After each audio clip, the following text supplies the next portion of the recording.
Alrighty, and welcome back to the Coltsology podcast. Today, my name is Parker, and we're talking about the breaking news, the the news of the hour. The Carolina Panthers have traded up to number one with the Chicago Bears, giving up a king's ransom, I would argue. Again, they are swapping, so the Panthers are moving up to number one, and in return, the Bears are receiving pick number 9. Pick number 61, a first-round pick next year in 2024, a second-round pick in 2025, as well as wide receiver DJ Moore, as reported by Adam Schefter here of ESPN. Right, if you really wanted to test the temperature in the room, right, especially as a fan base, to see how do we really feel about these candidates, what was that glass needing to break moment. This was it. This was the wake-up call that I think Colts Nation needed to really open our eyes to the reality of the situation, which is, I think most people knew going into this year's draft that there was no clear-cut favorite. There was no Trevor Lawrence, Peyton Manning, Andrew Luck type of clear-cut, this guy's going number one. Everybody else is just, you're off in la-la land, right? There was, each candidate has their strengths and weaknesses, the teams they played for, how they got to where they got, and so on and so forth. There's stereotypes about being Ohio State quarterbacks, their height concerns, etc. So again, clearly the Carolina Panthers saw in whoever it is, right? This isn't a Carolina Panthers speculation channel. But clearly they've been doing their research for a minute here, and their mindset is they're tired of losing out and getting second place, which I believe I saw a tweet saying they got second place in the Matt Stafford sweepstakes a couple years ago, or they were heavy contenders in that and lost out. And then last year they were contending with Deshaun Watson and lost out on that. And now they're sick and tired of losing out, and whatever it takes, they just have that whatever it takes mentality.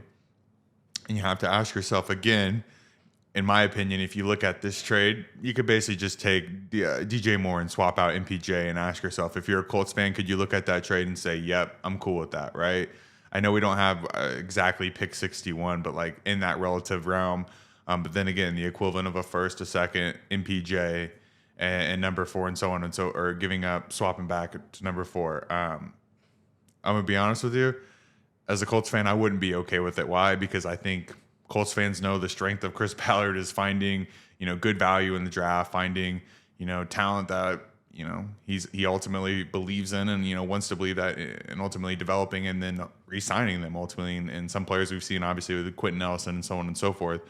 But giving up the ransom, obviously, that the Panthers gave up, I don't think it makes sense for the Indianapolis Colts right now, especially at the stage in the process they're in. I mean, I follow the Colts Twitter just as close as anybody else. And I think the tweet I saw from Zach Kiefer was talking about his staff, or Ballard and Steichen's staff. This is like the first week or second week they've been together. They're still fine tuning some things, getting to know everybody in the room and, this and that, because they obviously came from different teams this past year. Obviously, Jim Bob Cooter was with the Jags offensive staff, Shane Steichen obviously with the Eagles, and so on and so forth. So, getting all these guys together, it's not like they've been, planning this up for 8-10 months, right? Like they're in this early stages of, laying the outline and design and the blueprint of what's ultimately going to be, the Colts 2023 season. So again, this is a check that I think most Colts fans needed as far as understanding. Clearly, I think Chris Ballard and his team have, at least to this point, realized nobody has stuck out to them, to the point where I bet the Bears probably said, last and final offer here, like, hey, it's not going to be you. Like, this offer is not good enough. They probably gave him that indication at some point towards the end, or, something of that sort as these conversations progress, right? For all we know, Chris Ballard might not even submitted an offer, right? But obviously, like, the most interesting thing I saw was like watching the news break and then watching the reactions, right? And it went from, who are they going to select to they're going to get our guy, to just the different stages of, the emotional roller coaster process of understanding, what does this mean? And then it looks like most people, then their immediate reaction is, we got to go to number 3, right? Well, weren't we just in that same boat with, we got to go to number 1, right? Come on now. Do you understand what I'm pointing at here? Do I think we need to give up anywhere near the ransom that the Panthers gave up to move up from where they moved up? I believe it was 9-1, so 8 spots. For us to move up 1 spot, obviously we don't want to be, getting last picks supposedly, right? But I did outline it, I believe, in my Arizona Cardinals video I did about their trade. I think with obviously the situation that just went down with J.J. Watt, the amount of money they tied up with him, and obviously his retirement, I believe it should be still counted as dead money this year. In my opinion, having to replace him, obviously bringing in a defensive head coach like they brought in from the Eagles DC, I think it makes sense, especially with the concerns that are going on right now with Jalen Carter. Especially as this continues to play out for them at number 3, being able to select Will Anderson Jr. out of the edge out of Alabama. You're getting a disciplined guy from that Nick Saban defense in Alabama. I think it's a sure lock as far as that. Again, new GM, new coach. Again, having a quarterback they just spent all that money on in Kyler Murray. I think solidifying that first piece on the defense outside of Budda Baker makes the most sense for them. And let's say, for example, they can somehow convince the Colts they have to do this trade for whatever reason. Again, I think it makes the most sense for them to go to number 4, right? If they know number 1's going to be a quarterback, number 2 is going to be a quarterback with the Texans. Then if they traded with the Colts, they know number 3 would be a quarterback. They know they would still be able to get Will Anderson Jr. at number 4 and no sweat off their back, right? So something else to consider, right? Like, what are you willing to give up? If you know anything about the roster right now set up for the Arizona Cardinals, it is not looking good, to say the least, right? I sent out a tweet on my Coltsology account. I said, Kenny Moore, pack your bags. You're going to Arizona along with a 3rd rounder next year. Maybe I'll be predicting the future here.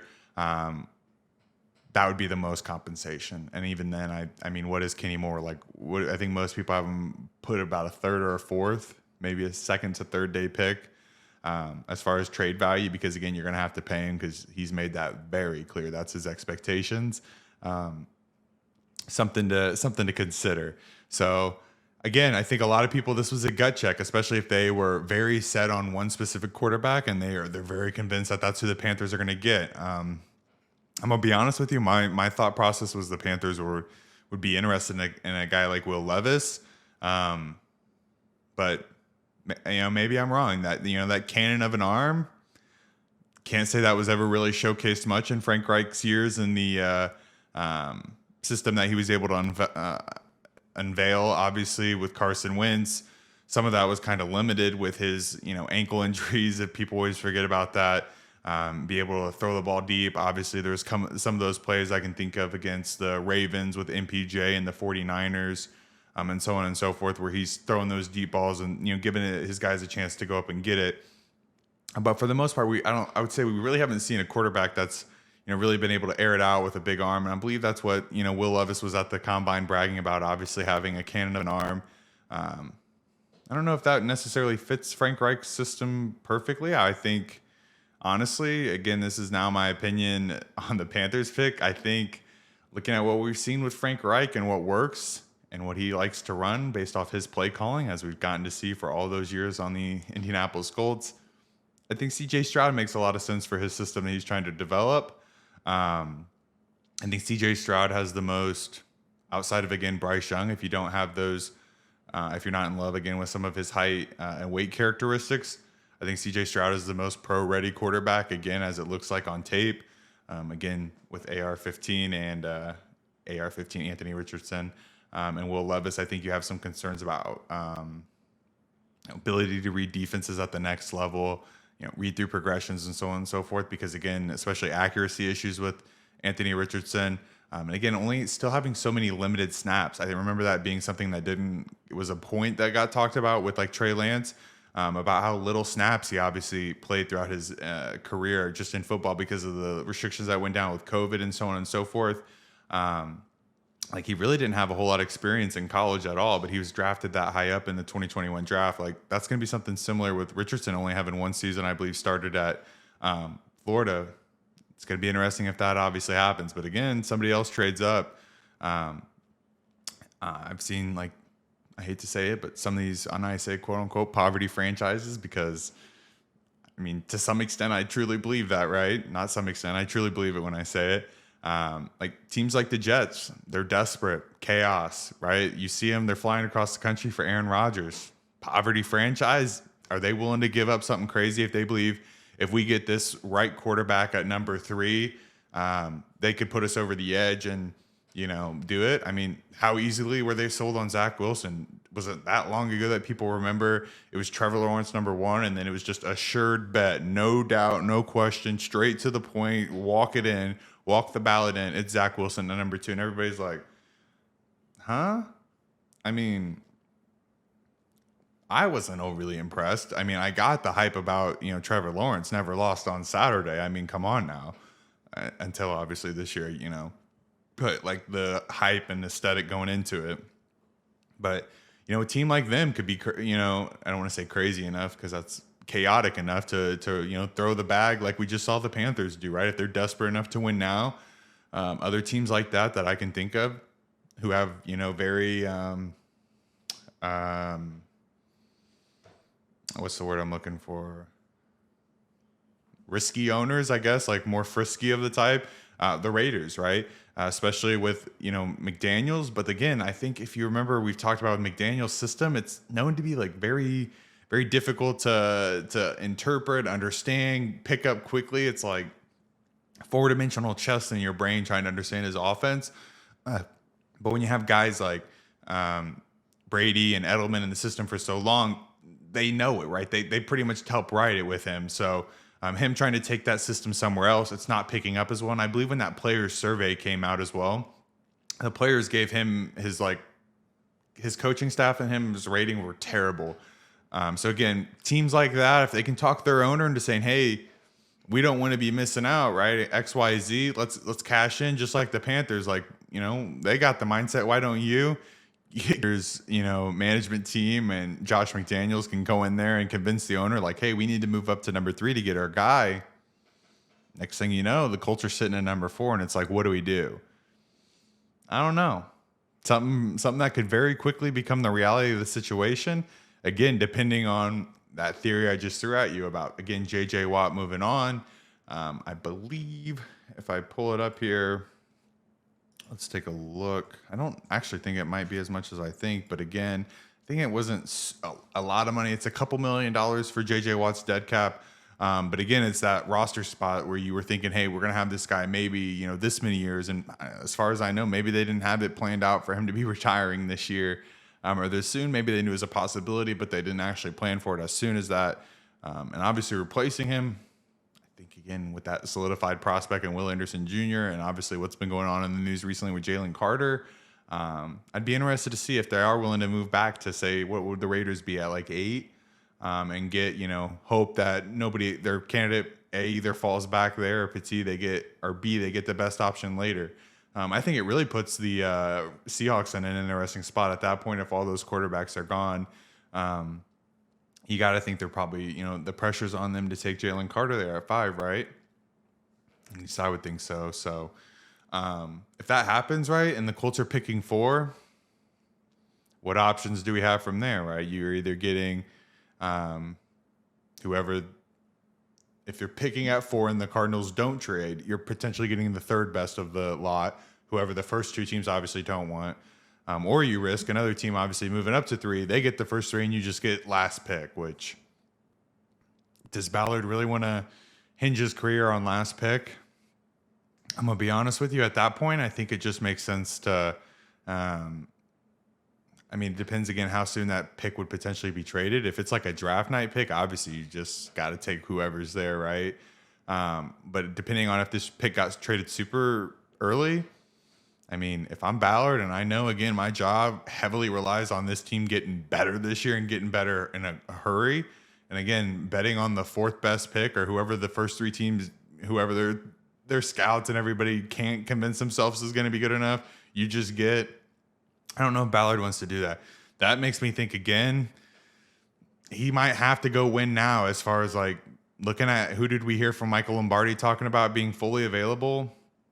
Getting right back on that carousel and talking to Matt Stafford, somebody who's under contract for a couple more years, buying Chris Ballard some time, or at least a year more or 2 years where he can find another prospect maybe in a year and position himself a little bit better. But again, having to move heaven and earth potentially to go up one spot to number 3, if another, I'll say chaotic franchise is willing to give up an arm and a leg, to do so, I think it's the reality of the situation, right? I think I'm keeping my eyes open. And another thing I think Colts fans have ruled out is the thought of Lamar Jackson. Well, let's say again, we get 4th pick. Would you rather say, hey, I give up the number 4 pick this year? And if again, I'm going to ask you this, close your eyes for, a couple seconds. I'm going to say some names and truly think about what, if you watch Colts football, if we said Lamar Jackson, Michael Pittman Jr., what again, a lot of Colts fans would consider a wide receiver 1. And I think most people would argue would be instantly the best wide receiver Lamar Jackson's ever played with. Tight end, potentially 1 in Jelani Woods if the Colts move on from O'Reilly Cox, which they would have to do to free up enough cap space for Lamar. Potentially probably a new center as well in there, freeing up even more money unless Kelly's willing to really restructure for a guy like Lamar. Jonathan Taylor.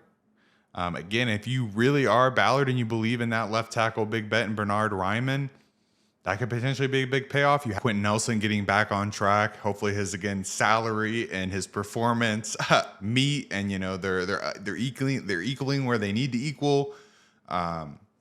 Again, a couple of these guys, if you can bring back Paris Campbell, potentially again another great weapon, Alec Pierce, and so on and so forth. Again, I hopefully mentioned Jelani Woods, and again a solid defense with Gus Bradley and the team coming back. I mean, not a Lamar Jackson stan over here, but he does win games. Also not a quarterbacks wins guy, but again, when he's out there, for some reason, W's come out on the board. And if you watch that Colts offense last year, no W's were coming off the board because the Colts offense was out there, right? I don't know. Seems like they could hopefully, with Steichen's mind, Ballard's creativity, and the guys they brought in, could be an interesting scheme. I also think, again, Matthew Stafford obviously could be somebody who's potentially, it wasn't Ballard obviously big on him when he was potentially being traded for, when he was on the Lions, traded to the Rams, obviously outbid for the deal that they got. And I think most people even still agree they still gave up a lot for that trade, right? Rams look like they're in rebuilding mode post Super Bowl win, getting off these assets and so on and so forth. Something interesting to consider. Could the Colts potentially, again, if they're stuck at 4 and they know the first 3 are going to be off the board and they know number 4 is going to be somebody they don't feel comfortable with moving forward, buying themselves a year of time by getting a solidified candidate in, whether that be a Matthew Stafford, or I just don't know if they'd be willing to sign, Lamar 5 years. I don't know how comfortable Ballard and Irsay would be with something like that. But again, these are options. As if you're a Colts fan, again, say this team, like I said, one of these teams, and if you watch these teams, some of these owners be desperate sometimes, right? And they're willing to move heaven and earth. We've seen the Jets move up with the Colts before. The Jets are willing to give up heaven and earth for a guy like Sam Darnold, right? Don't know, right? Something to consider. Wanted to get this video out the same day of the news of the Panthers obviously trading up with the Bears to number 1. Again, would love to hear your comment and feedback down below. And as always, thank you.